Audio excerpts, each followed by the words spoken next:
suis David Churgin, je suis équatorien mais je travaille à Barcelone à CAF, c'est l'association des communautés d'autofinancement. C'est un projet qui a commencé il y a 8 ans. On a travaillé dans un premier moment seulement à Barcelone et maintenant on essaie d'aller un peu partout en Europe avec les CAF, non, c'est les communautés d'autofinancement. C'est une idée très très très simple. En fait, c'est un groupe de personnes qui épargnent en commun et cette épargne, le fonds créé avec les épargnes, sert à donner des petits crédits aux membres du même groupe.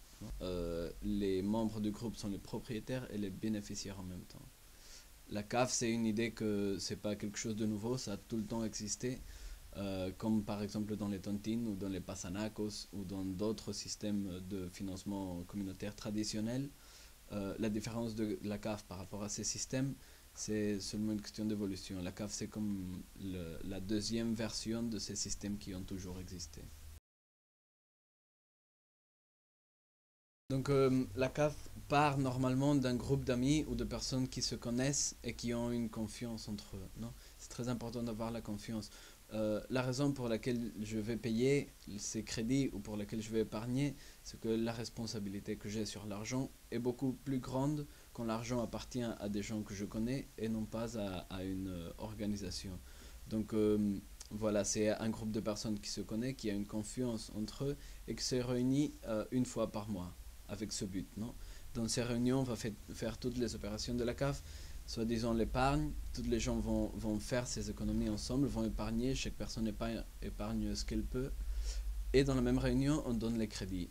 Avec l'argent qui est arrivé en caisse par l'épargne des gens, on va donner des crédits aux personnes qui en ont besoin. Non, donc tout ça est réglé avec des documents très très très faciles à faire qu'on a développés dans l'association.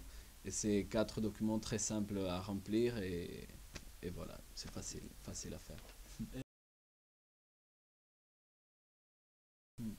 Alors, la plupart des groupes fonctionnent avec un intérêt, les crédits vont être payés avec des intérêts.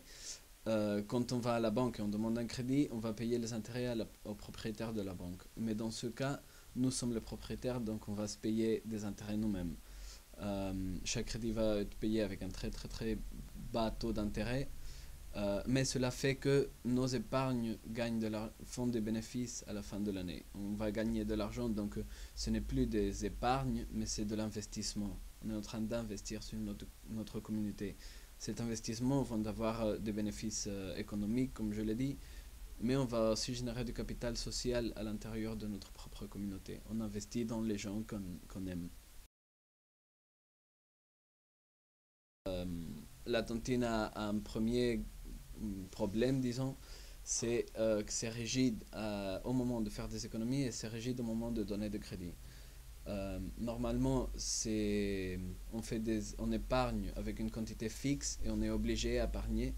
Par contre, on ne peut pas épargner tous les mois pareil. Non, donc, dans beaucoup de cas, il y a des gens qui se voient obligés à s'endetter ailleurs pour pouvoir donner ses 100 euros à la tontine. Donc la CAF, ça va avoir un avantage en ce sens-là. On va épargner quand on peut épargner et ce qu'on peut épargner, on n'est pas obligé. La tontine a aussi une rigidité au moment de recevoir de l'argent. Non, on va faire un tir au sort et peut-être moi, je vais avoir mon argent en novembre. Je le sais dès le début. Mais peut-être j'ai besoin de cet argent en mai. Il va falloir que j'attende. Non, ça dans le meilleur des cas. Dans le pire des cas, c'est à l'envers. Moi, j'ai pas besoin d'argent et je tape 1200 euros d'un coup. Non, et ce que je vais faire, ce qui se passe normalement, c'est que je vais seulement le gaspiller un peu. Non, donc la CAF est pensée pour que je demande un crédit que quand j'ai besoin. Je ne vais pas recevoir de l'argent si je n'en ai pas besoin et je vais pouvoir demander quand j'ai besoin sans devoir attendre 2 ou 3 mois pour l'avoir. Donc ça c'est le premier avantage. Après, la tontine fonctionne dans des cycles annuels. Donc chaque année, il va falloir recommencer la tontine et refaire l'effort de faire des économies. Alors on n'arrive jamais à faire croître le capital. Non, le capital il n'augmente pas. La CAF c'est pas cyclique mais c'est quelque chose qui se soutient dans le temps. Non, on va commencer et on va continuer à travailler pendant des années et le capital il va grandir tout le temps. Alors, qu'est-ce qui se passe si une personne de la KEF, de la communauté, n'arrive pas à rembourser son crédit. Ouais. Il faut savoir que ça fait 8 années qu'on travaille à Barcelone, on a seulement eu 2 cas de personnes qui n'ont pas payé leur crédit. Et c'est vraiment, vraiment des cas très particuliers. Normalement, les gens répondent. C'est tout simplement par une question de responsabilité sociale. Non, je ne dois pas de l'argent à une entité qui n'a même pas de visage. Je dois de l'argent aux gens qui sont à mon alentour. Non, c'est mes amis, c'est ma famille, c'est ma mère, c'est mon voisin. Et j'ai une responsabilité sur cet argent. Je préfère mes amis, je préfère mon réseau social plutôt que 400 ou 500 euros que je puisse demander.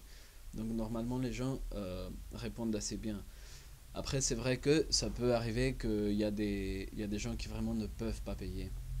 Mais au contraire, quand on demande un crédit à la banque et on ne peut pas payer, on disparaît. Dans le cas, c'est à l'envers. La personne qui ne peut pas payer, c'est la première qui va venir à la réunion et exposer un peu sa situation. Et dire, écoutez, je ne peux pas payer, comment est-ce qu'on peut le faire, non? Dans la CAF, pour les groupes qui ont peut-être un peu moins de confiance entre les membres, nous avons un système de garant. À chaque fois que je demande un crédit, je vais devoir euh, choisir 2 garants parmi le groupe. Et ces gens, ils vont me garantir avec leurs épargnes pour que je paye. Si je ne paye pas, c'est eux qui vont répondre pour moi. C'est toujours la simplicité. Il y a une personne qui prend la clé et une autre personne qui prend la caisse. Donc il ne va pas avoir de tentation pour ouvrir la caisse entre les réunions. Il faut aussi savoir que la plupart du temps, l'argent il n'est pas en caisse, mais l'argent il est tout le temps en crédit. Il y a un membre du groupe qui a l'argent en ce moment et il le fait travailler. Donc on va pas le voler parce que tout est coloqué en crédit. Non.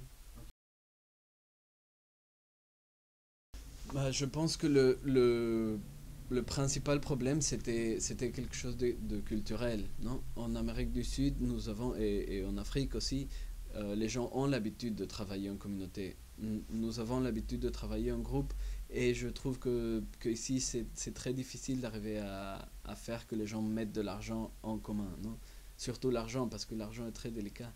Donc je pense que la difficulté la plus grande qu'on a eue, c'était faire voir aux gens que travailler ensemble peut nous donner des bénéfices à niveau communautaire. Non, donc quand on a commencé, on n'avait pas de fixation sur la migration, disons, mais évidemment c'était les immigrants qui ont le mieux reçu ce modèle parce qu'ils étaient déjà habitués à travailler comme ça. Donc c'est eux qui ont commencé. Maintenant, après 8 ans de travailler, les gens en Europe commencent à regarder que ça marche. Non, c'est voir pour croire, je ne sais pas si on le dit en français. Mais maintenant qu'on voit que ça marche, les gens peu à peu, ils commencent à se lancer, non? Et à dire, ben moi, si je peux le faire, en Espagne on dit, moi je le cuisine, moi je le mange.